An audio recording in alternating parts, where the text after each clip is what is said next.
আবার আল্লাহর হাবিব সাল্লাল্লাহু আলাইহি ওয়াসাল্লাম বললেন সবচেয়ে বড় চোর যে নামাজে চুরি করে। সাহাবারা বললেন কাইফা ইয়াসরিকু ফিস সালাহ, নামাজে কেমনে চুরি করে?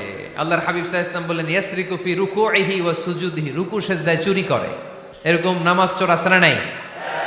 রুকু থেকে সোজা হয়ে দাঁড়িয়ে কয়েক সেকেন্ড আপনি রিল্যাক্স করবেন, প্রথম সেজদা দিয়ে আপনি সোজা হয়ে বসে কয়েক সেকেন্ড রিল্যাক্স করবেন।